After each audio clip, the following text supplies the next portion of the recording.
حي على الفلاح.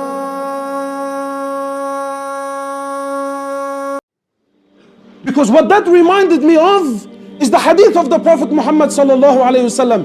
Whatever you live on, the deen that you live on, whatever you claim it to be, whatever you lived on, trust me, that's what you're going to die on.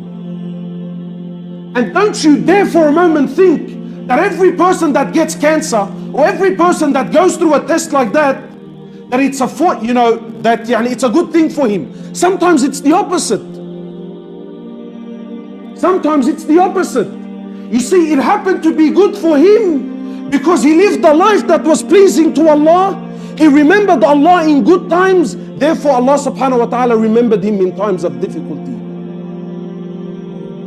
Trust me, I believe that Allah didn't give it to him simply because, wallah, he's Muhammad now again, he happens to be special. No.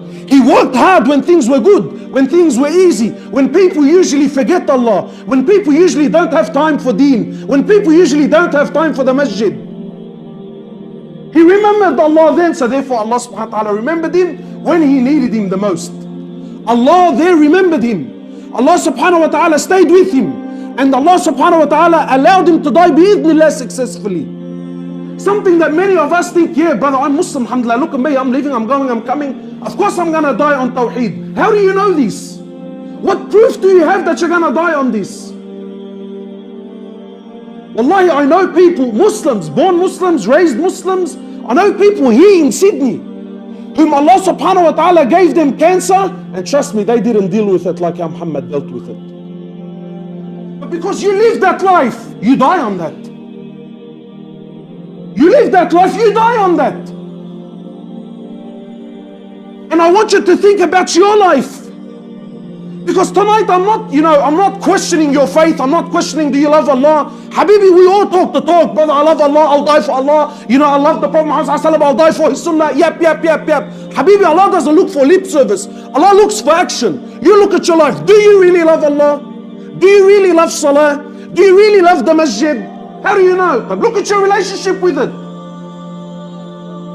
If you're lucky, if you're a wali of Allah, if you're a gun, if you're an absolute gun, you come to Jum'ah's prayer. And not just any Jum'ah. Wallahi, I get phone calls, brother, can you tell me what time is the khutbah there? I'm like, yeah brother, so the khutbah starts at 1:15. He says, no, as in what time do you pray the salah for the khutbah? I said, brother, I'm telling you, the khutbah is at 1:15. Who cares when the prayer is? You need to be there at 1:15. That's me, brother, I'm not interested in the khutbah. What time is the salah so I can double park? I come in, I pray my 2 rak'at. I gotta go, bro. You live on that deen, you die on that deen. You see, every one of us here, and I'm sure, wallahi, I don't doubt, every one of us thinks, brother, I'm the best Muslim. Wallahi, I love Allah. I love the Quran. Well, do you really love the Quran? How much of it have you memorized? I'm 33. Uqsam billah, I'm embarrassed to tell you how much Quran I've memorized. Wallahi, I'm embarrassed to tell you. Hala, come pull me aside, tell me, hey, Hubbas, you love the Quran? Astaghfirullah, bro, what are you saying? Wallah, I'll die for the Quran. Do you really, you spinner? Do you really? You still know the same 5 surah of Quran that you memorized when you were 6 years old. Allahu Alam if you even read it properly. 30 years of life has passed you and you haven't increased a single verse of Quran. And you want to come play the violin and tell me how much you love the Quran. Habibi, look, you're not standing in front of me, you're standing in front of Allah.